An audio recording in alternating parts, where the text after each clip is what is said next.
instruction, and I believe that you don't give people things in pieces. You give it to them in whole so that they would have substance at the end of the day of doing what we need to be done. Okay. You said a couple of things, and when I found out you were going to be in the show, I have my own set of questions, but I want to touch on a couple of things that you said. You want to develop a website for the Fourth Ward residents, basically throughout for the city, but it's focused on the Fourth Ward. Exactly. How do you connect to the seniors who don't have web access? Well, I'm glad you asked that question, because what will happen, we'll have a newsletter, a monthly newsletter, and the seniors will automatically get it. We will deliver them to their particular sites. But if any resident wants to request the written form of what we're doing, then we'll provide that for them. They just have to request it. Right. And there'll be a phone number available. I don't want to call it a hotline, because a hotline means that if something happens, you normally pick up the phone and call the hotline. But we want to call it an informational tool or informational line where people can call and say, hey, I live at such and such, and they will get a live recording. They'll get a live, not a recording, they'll get a live person that would actually take that information and make sure it gets to us. And I laughed because I said, I know whoever will become my secretary, they ain't going to like me too much, because we're going to have a whole lot of phone calls coming. Okay. Because we want to communicate with the community. You also indicated reentry is a big component of your plan. I think all of us are aware of the issues of reentry. One of the most important things that we can identify now is that when our brothers and sisters who are on vacation come home, there's a lack of jobs, or the jobs that they get are low-paying jobs. I remember a time when I was worked with the Jones administration, and there were several people who had those issues. Give me a job at DPW. I need a job. What grown man can live off of $12,000 a year and support a family? So what would be your part in securing not only just jobs, but jobs that can sustain a family in the city of Paterson? Because as you know, rents are extremely high. Right. Well, I think one of the things that we have to do, we're going to have to talk, we're going to have to knock on our neighbors' doors. We're going to have to go to other cities, unfortunately, and look at those places that have, like, the Markells, and which starts with $15 an hour. We're going to also have to look at other programs throughout other cities until we develop our own economic development to get there. So I think we're going to have to do some knocking on doors. We're going to have to do some neighboring, because unfortunately we're not, as a city, in a position to provide those type of services for our people. Now, I believe that our DPW can be expanded.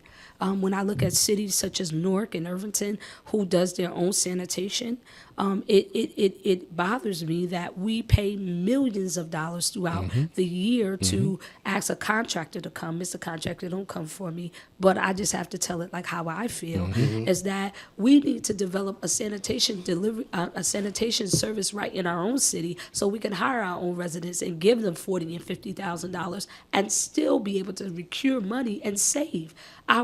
Years ago, I remember our recycling under the Jones administration was bringing in some nice money. We need to revisit that again. How much of the money is coming back to us with our own recycling? It's recycling the tonnage that we would, tonnage monies that we would get. Right. So, Ms. Fisher, I think everything that you're saying kind of dovetails nicely into your campaign slogan. Can you tell us what that slogan is and what it means? Well, it's called Building a Better Fourth Ward Together.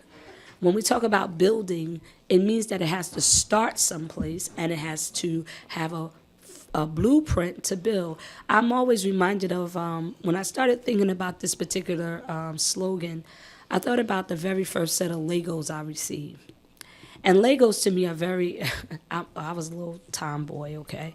But Legos was important to me because no matter what you did with them, you could create what you wanted. Right. But there was also some instructions in the box if you wanted to build what the picture looked like. And I think that's what we've missed in our communities. We don't have a blueprint, or at least some plans or discussions to talk about planning so that we can move forward. It's quick to say, let's move forward. But if you don't have a plan or some direction to give us where to move, then everybody's in all different directions. So building a better fourth ward means that it's not as bad as people try to make it. You know Okay. what I mean? Sometimes I get disgusted because people always talk about the negative in the fourth ward. But Victor Cruz came from the fourth ward. All right. Okay. We Karen Brown. we got Karen Brown from the fourth ward. We've got Mike Adams from the fourth ward, and you got Della Fischer from the fourth There you ward. go. And let it be told that I had the opportunity to travel many places because of the gifts that was stored in me here in Paterson. I like that. I like that. Mrs. Fisher, as we conclude the interview, do you have a website, email, phone numbers that you can share with the viewing audience so they can get in contact with your campaign in case they want to volunteer? Well, great. And I believe you have a campaign opening, a headquarters opening coming up. I just saw that on Facebook. Oh, yeah. Let me tell you something. You want to know what's unique about this campaign, Katie? What's unique is that it's all fourth ward residents. And those that are not part of the fourth ward somehow ended up with us because somebody sent them our way. I'll tell you this is what's got me excited. We were looking for a headquarters and we couldn't find one. And one of the residents decided to go to his landlord and say, hey, give them the space so that they can operate and get us where we need to be. Not only did we get the space, but we got about 6 voters out of it. Come on, somebody. I get excited about that. So that's that's the part that makes this campaign different. You can reach us at 732-877-7768. I'll repeat that again. It's 732-877-7768. That is my personal cell number.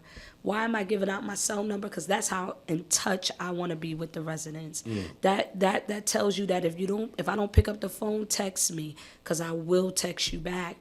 Sometimes in the day the phone rings and sometimes I'm on other calls. But if you text us, we will get back. There's also another number you can reach. I can be reached at, and that's 201-310-1069. It's going to be this cute guy that answers the phone. His name is Mr. Fisher, and he's all mine.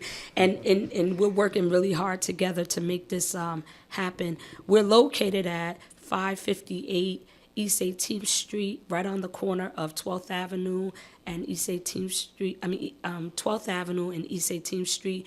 Come and be part of on Sunday at 2:00. We'll be having our grand opening. Parents, bring your kids down. Doc McStuffin is coming all the way from Walt Disney to be with me. Okay. All right. Hello. All right. Okay. And then I heard somebody say the Minions was coming. I was like, I need them bad boys. They need to be up in the hood.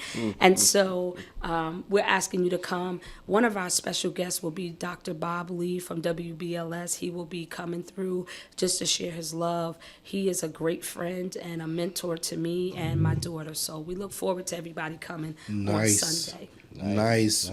Mrs. Fisher, we definitely thank you for being a guest here on the Urban Renaissance Internet Radio Show. We wish you the very best of luck with your campaign for City Councilwoman of the 4th Ward here in the beautiful city of Paterson. We'll keep a close eye on the election, and we encourage our viewing audience to reach out to you via the information that you shared with us this evening. And we look forward to you coming back after the election so we can chop it up some more. We want to hear more about the 90-day plans and everything that you have in store for the city of Paterson as we make progress in the future. So thanks for being here with us. You're welcome. We're going to take a quick break, and then during the